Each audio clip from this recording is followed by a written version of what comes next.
Mi novia me acusó de algo atroz para encubrir una infidelidad, y quienes debían defenderme, mi familia, me dieron la espalda. Pero ahora, no solo tengo una nueva vida, también tengo un abogado que va a asegurarse de que paguen por cada una de sus mentiras. Mi nombre era Santiago, aunque ya no lo uso. Cambié mi identidad por razones que pocos comprenderían, a menos que hayan sido destruidos por una mentira. Lo que voy a contar no es solo mi historia, es un testimonio de cómo se sobrevive cuando el mundo entero decide dejarte solo. Todo comenzó con Sofía, mi novia de toda la universidad. Éramos la pareja perfecta, al menos eso creía yo. Compartíamos gustos, amigos, metas, incluso hablábamos de formar una familia. Pero nada de eso fue real. Descubrí que me estaba engañando con otro compañero. Me sentí traicionado, pero también confundido. En lugar de asumir su error, de enfrentar las consecuencias, Sofía hizo lo impensable. Me acusó de violarla. No en privado, no en una pelea. Lo gritó a los cuatro vientos, en redes, en mensajes, en llamadas a amigos, profesores, incluso a mis padres. La acusación cayó sobre mí como una bomba nuclear. En cuestión de horas, pasé de ser estudiante con futuro a sospechoso de uno de los crímenes más horribles que existen. La policía me detuvo para investigación, y aunque fui liberado poco después por falta de pruebas, el daño ya estaba hecho. Mis padres me repudiaron sin siquiera escuchar mi versión. Amigos de toda la vida me bloquearon. La universidad me prohibió asistir a clases. Solo me mandaban tareas por correo electrónico. Yo existía, pero era invisible, contaminado por un señalamiento que nunca se investigó con justicia. Mi mejor amigo, Leo, fue el único que me ayudó en secreto. Me escondí en su casa unas semanas mientras juntaba valor para hacer lo que creí impensable: desaparecer. No tenía más opciones, ni casa, ni familia, ni nombre que pudiera pronunciar sin que me miraran con odio. Me fui lejos, a un lugar donde nadie supiera quién era. Dormí en albergues, trabajé lavando platos, pintando paredes, recogiendo basura, cualquier cosa que me diera unos billetes. Cuando por fin pude rentar un cuarto y trabajar con estabilidad, comencé el proceso legal para cambiar mi nombre. No quería ver en ningún documento el nombre que asociaba con el peor infierno de mi vida. Con un nuevo nombre, una nueva ciudad, y ninguna historia que contar, logré inscribirme de nuevo en la universidad. Me enfoqué, me aislé, y terminé mi carrera como maestro.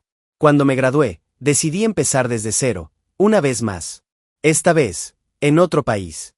Me ofrecieron un trabajo en una escuela al otro lado del mundo, y sin pensarlo, tomé el vuelo. El idioma era extraño, las costumbres diferentes, pero el anonimato era el mayor regalo que podía recibir. Nadie me miraba con desprecio. Nadie sabía lo que se había dicho de mí. Pude respirar. Pude dormir. Fue en ese lugar donde conocí a Lía, mi esposa. Al principio, me costaba incluso dejarla acercarse. Cada caricia me sobresaltaba. Cada muestra de afecto me ponía en alerta. Pero ella fue paciente. No exigió, no presionó. Solo estuvo. Y yo, poco a poco, me permití sentir. Amar. Con el tiempo llegaron nuestros hijos, mellizos. Una niña y un niño. Mi mundo. Mi verdadero renacer. La familia de Lía me acogió como uno más. Fue la primera vez que supe lo que es ser aceptado sin condiciones. Vivíamos en una casa sencilla pero llena de paz. Y por un tiempo, pensé que había dejado atrás mi pasado. Hasta que un día, todo volvió, golpeando la puerta de mi hogar. Estaba jugando con mi hijo a la Play cuando escuché los golpes. Me acerqué con desconfianza y, al mirar por la mirilla, el alma se me desplomó. Era mi padre. No lo veía desde que me llamó monstruo y me echó de su casa. Estaba más viejo, claro, más delgado, pero su voz, esa voz era la misma que escuché diciendo que no quería tener un hijo como yo. No dije una palabra. Cerré la puerta de golpe, tan fuerte que mi hijo se sobresaltó. Lo abracé, lo llevé a su cuarto y le dije a mi esposa que subiera con nuestra hija. Mi padre seguía tocando. Y yo, por primera vez en años, me derrumbé. Lía bajó. Me abrazó. Luego abrió la puerta. Le preguntó quién era y él dijo: soy el padre de Santiago. Usó mi nombre anterior. Ella lo enfrentó. Le gritó. Le dijo lo que yo nunca pude decir. Que me había destruido. Que no tenía derecho a aparecer así. Cuando se calmó, accedí a dejarlo entrar. Le pedí a Lía que se quedara con los niños. Quería escucharlo, aunque no sabía si podría soportar lo que tenía para decir. Y entonces soltó la bomba. Mi padre había ayudado a Sofía a borrar información de su teléfono. Pero en medio de esa limpieza, encontró una conversación entre ella y el hombre con quien me había engañado. Decía que todo lo que había hecho le pesaba en la conciencia. Que nunca pensó que llegaría tan lejos. Que arruinó mi vida por miedo a que se descubriera la verdad. Mi padre no la confrontó. Dijo que no se sentía capaz. Pero que al leer eso, entendió todo. Que me había fallado. Que me creyó culpable sin pruebas. Que no podía vivir con eso. Y por eso, decidió buscarme. No sé cómo me encontró, pensé. Pero más importante aún, ¿qué se supone que debía hacer ahora? No dormí esa noche. Mi padre se fue al apartamento donde se hospedaba, y yo me quedé mirando el techo, pensando en todo lo que había pasado, y lo que vendría. ¿De verdad merecía una segunda oportunidad? Después de haberme dejado en la oscuridad, solo, acusado de algo tan atroz? ¿Después de haberme convertido en un paria sin siquiera preguntar si todo era cierto? Tenía dos opciones, rechazarlo y exigirle que se largara para siempre, o abrir una herida que ya había costado años cerrar. Decidí que lo primero era más saludable. No quería perdonarlo. No podía.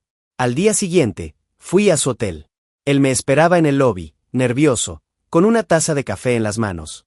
Apenas me vio, se levantó como si lo hubieran llamado por su nombre en una sala de emergencia. Le dije que no había venido a reconciliarme, que no buscaba cerrar heridas ni volver a llamarlo papá. Solo vine a decirle, cara a cara, que nunca lo perdonaría. Él asintió. Lloró. Y dijo que lo entendía. Me contó que, tras leer esos mensajes de Sofía, le confesó todo a mi madre, que se sintió obligado a eliminar cualquier vínculo con ella, que por eso la sacaron de sus vidas. Pero que durante mucho tiempo, Sofía siguió buscando a mis padres, diciendo que quería hacer las paces, que necesitaba redimirse, que se sentía culpable, y que ellos, en lugar de rechazarla, la dejaron quedarse cerca. ¿Por qué?, le pregunté. ¿Por qué mantuvieron contacto con alguien que me destruyó? No sabíamos qué hacer con la culpa, dijo. Nos aferramos a ella como una forma de castigarnos. Pero nunca sirvió de nada. No lo creí del todo. Me pareció una excusa cobarde. Pero también me di cuenta de que ya no sentía odio. Solo desdén. Me dijo que mi madre había intentado contactarme, que quería disculparse, que lloró cuando supo la verdad. No me importa, le respondí. Ella me bloqueó incluso de mi hermano. Me quitó toda oportunidad de defenderme. Y entonces, el giro inesperado. Mi hermano, Nicolás, sí había tratado de contactarme. Según mi padre, Nicolás me buscó incansablemente. Llamadas, mensajes, correos, incluso intentó enviar dinero. Yo nunca supe nada. Creí que también él me había abandonado. Pero no era así. Mi madre, que aún pagaba su plan de teléfono en ese entonces, había bloqueado mi número en todos sus dispositivos sin que él lo supiera. Eso me sacudió. Me costó creerlo, pero más tarde, cuando revisé algunos registros de mensajes, descubrí que era cierto. Había cientos de intentos. Un nudo se me formó en la garganta, porque durante todo ese tiempo creí que no tenía a nadie. Y resulta que, en silencio, sí lo tenía. Aún así, no estaba listo para perdonar. Ni a mis padres, ni a mi ex. Pero algo dentro de mí se removió. Poco después, volví a mi casa. Me costó explicar a mi esposa todo lo que había pasado. Le conté todo con calma, mientras los niños dormían. Ella solo me tomó de la mano y dijo, lo importante es que estás aquí, con nosotros. Todo lo demás ya no tiene poder sobre ti. Creí que todo estaba terminado. Hasta que un día, mientras jugaba con mis hijos en casa, la puerta sonó otra vez. Corrí a abrir, pensando que era un vecino. Pero al otro lado estaba mi hija, con un sobre brillante en las manos. Mira, papá. Es para mí, dijo emocionada. Cuando vi el nombre en la caligrafía cursiva, sentí como la sangre me abandonaba el rostro. Era de mi madre. No decía para mi nieta, no. Decía el nombre completo legal de mi hija. Algo que yo jamás había compartido fuera del registro escolar y de la familia de mi esposa. Abrí la carta. Dentro había un collar barato con forma de corazón y un mensaje escrito a mano. Pedía perdón. Decía que no quería perder la única oportunidad de ser abuela. Que me había seguido desde lejos. Que no quería presionarme, por eso le escribió solo a mi hija. Una bomba disfrazada de disculpa. Quemé esa carta. Ese collar. No iba a permitir que mi pasado se metiera en la vida de mis hijos. Reforcé la seguridad. Cambié el buzón. Bloqueé todo acceso. Aclaré en la escuela que nadie podía recoger a mis hijos sin notificación previa. Incluso restringí las publicaciones de mi hermano, quien había venido semanas antes a conocer a mis hijos, y sin saberlo, había dejado escapar una pequeña pista en sus redes sociales privadas. Mi hermano lloró al enterarse. Juró que no compartió nada, que solo subió una foto borrosa de una torre de Lego. Le creí, pero le advertí que no habría segundas oportunidades. Pensé que lo peor había pasado. Me equivoqué. Semanas después, mi madre y mi padre viajaron de nuevo. Esta vez no enviaron cartas. Golpearon la puerta. Insistieron. Intentaron entrar. Llamé a la policía antes de abrir.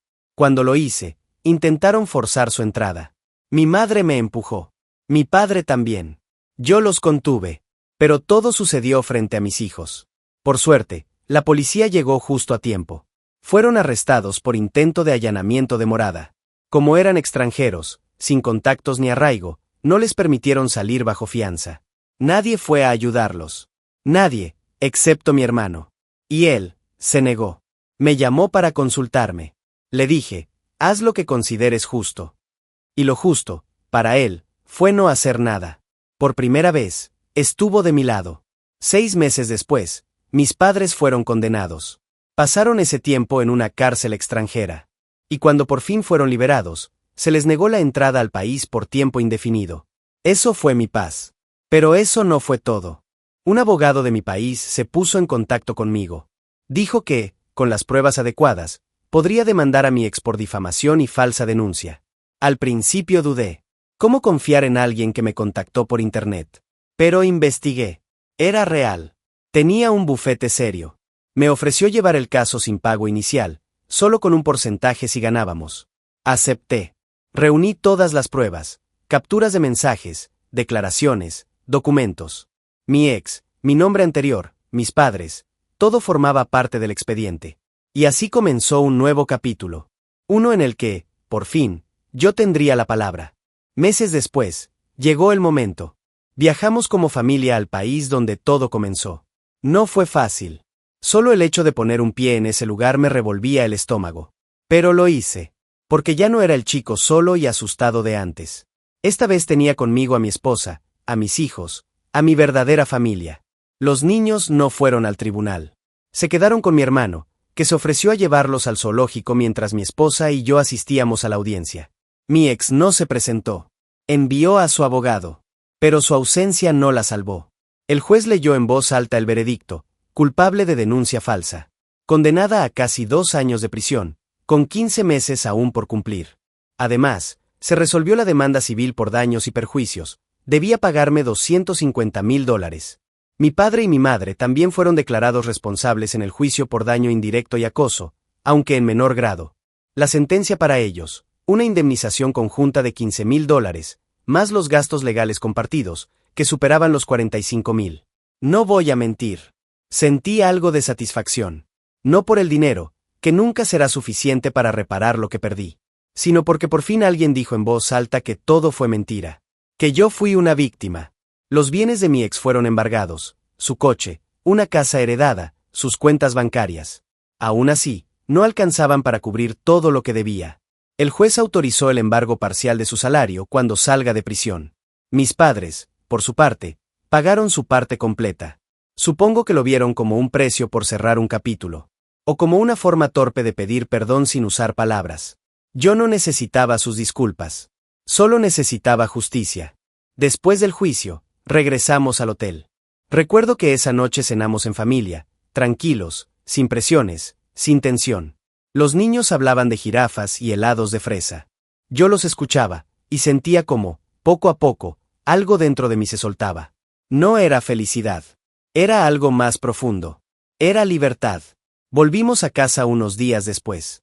Retomamos nuestras rutinas. Escuela, trabajo, juegos de mesa, películas los viernes. Pero ya nada era igual. Porque por primera vez, no tenía miedo de mi pasado. Poco después, mi hermano volvió a visitarnos. Ya había conocido a los niños en su primer viaje, pero esta vez fue distinto. Vino con regalos, habló más con mi esposa, se involucró más. Jugó Mario Kart con mi hijo, dejó que mi hija le dibujara bigotes con plumón negro. No fue como antes, claro. No hubo abrazos efusivos ni cenas nostálgicas. Pero hubo algo más real, presencia. Una noche, mientras tomábamos una cerveza en el patio trasero, me dijo, sé que no puedo borrar lo que pasó. Pero si me dejas, quiero ser parte de esta familia. Yo no le respondí con palabras. Solo le di un asentimiento. Pequeño, silencioso. Pero para nosotros, fue suficiente. Durante semanas, mi hermano se mantuvo en contacto. Llamadas, mensajes, incluso cartas para los niños. Todo parecía ir bien. Empezaba a pensar que, tal vez, si había espacio para él en nuestra vida. Hasta que un día, al llegar del trabajo, encontré a mi hija sentada en la mesa del comedor, sosteniendo una nueva carta. Un sobre dorado. Con su nombre completo. Su nombre legal. Mi sangre se congeló. Le pedí que me diera el sobre. Me dijo que ya lo había abierto y que adentro había un anillo con una piedra falsa color ámbar. «Es bonito. ¿Puedo quedármelo, papi?», preguntó. En ese momento, supe que algo estaba mal.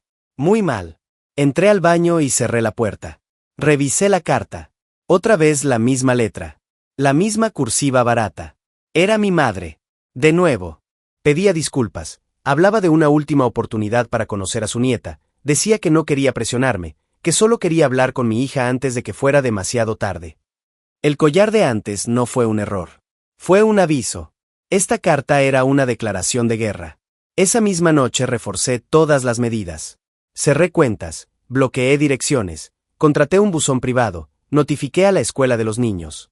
Nadie, absolutamente nadie, podía acercarse a ellos sin que yo lo supiera.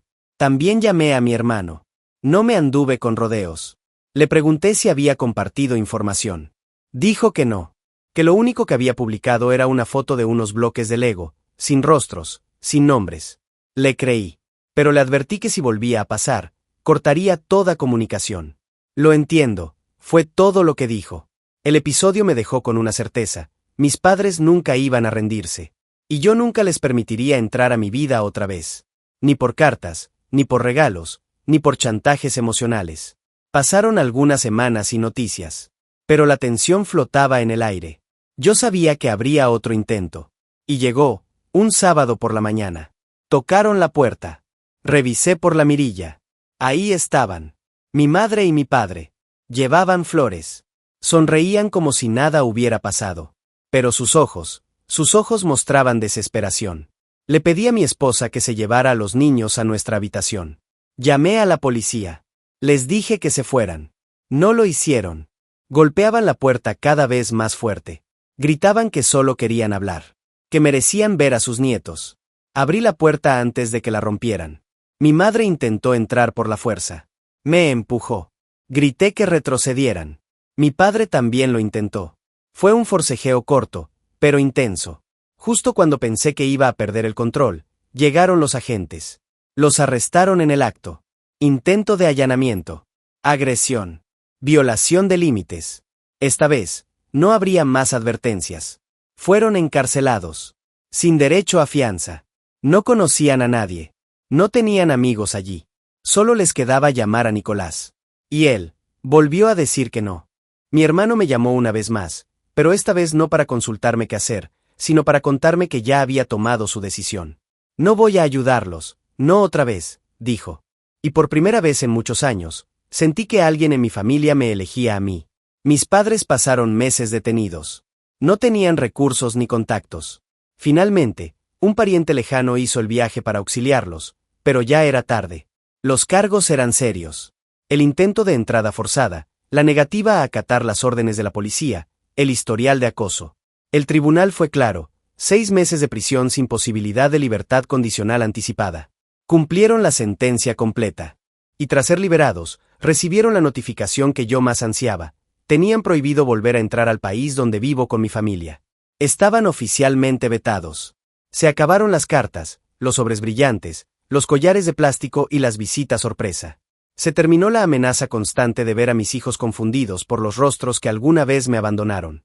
Pero esa no fue la única victoria. Casi al mismo tiempo, mi abogado, el mismo que me contactó por internet, y que resultó ser un profesional extraordinario, presentó formalmente la demanda contra mi ex. El caso fue sólido. Teníamos las capturas de pantalla de los mensajes que ella le envió a su amante, aceptando que todo había sido una mentira para encubrir su infidelidad.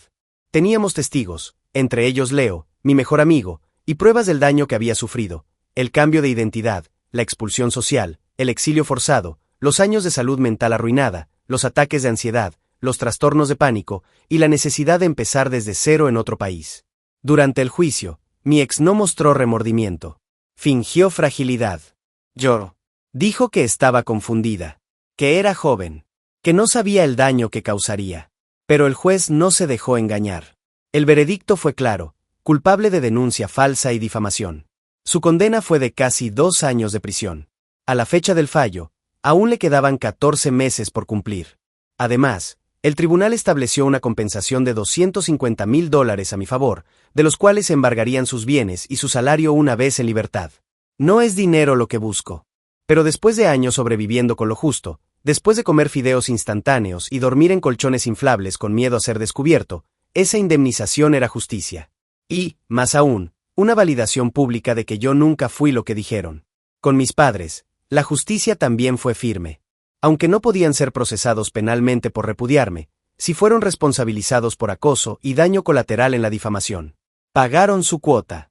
Me cuesta creer que lo hicieran por convicción. Más bien, creo que entendieron que ya no podían esconderse del peso de lo que hicieron. Y aunque eso no borra el dolor, me basta como cierre. Tras el juicio, viajamos por unos días. Esta vez con los niños. Mi esposa y yo les mostramos algunos lugares importantes para mí: la casa donde crecí, mi antigua escuela, un parque donde solía leer libros mientras creía que mi vida tendría un camino tranquilo.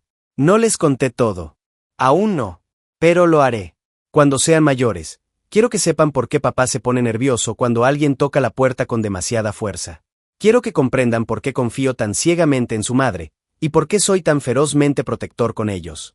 Quiero que, cuando tengan miedo o duden de sí mismos, recuerden que nacieron de una historia de renacimiento. Que fueron la razón por la cual un hombre roto se reconstruyó. Antes de regresar a casa, me encontré nuevamente con Nicolás. Cenamos juntos. Me habló de sus propios esfuerzos por sanar, por reconstruir su vida lejos de la influencia de nuestros padres. Me dijo que estaba en terapia, que aún sentía culpa, que deseaba formar parte de la vida de mis hijos sin condiciones. No le prometí nada. Solo le pedí lo único que siempre quise: verdad y constancia. Y hasta ahora, las ha cumplido.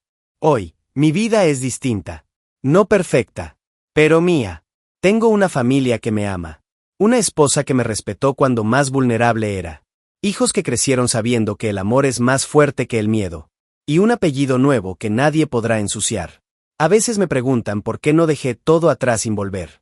¿Por qué decidí volver a enfrentar a mis agresores en tribunales? ¿Por qué no seguí ignorando cartas y cerrando puertas? Y mi respuesta es simple: porque el silencio no cura. Solo encierra. Durante años viví escondido, callando por miedo, reconstruyéndome en la sombra. Pero merecía más. Merecía decir mi verdad en voz alta. Y merecía que todos aquellos que se aprovecharon de mi silencio tuvieran que enfrentar las consecuencias. Hoy puedo decir que gané. No porque haya dinero en una cuenta. No porque mis acusadores hayan sido condenados. Gané porque logré levantarme. Porque sigo de pie. Porque puedo mirar a mis hijos a los ojos y saber que su padre no se rindió. Así termina mi historia. O al menos, esta parte. Porque lo que viene ahora ya no es una lucha. Es una vida nueva. Una vida que construí con las manos vacías y el corazón roto. Pero que hoy late más fuerte que nunca. Gracias a quienes me creyeron cuando nadie lo hizo. A quienes se quedaron cuando todos se fueron. Y a quienes hoy eligen quedarse, aunque no tienen obligación de hacerlo. Gracias por darme, al fin, un hogar.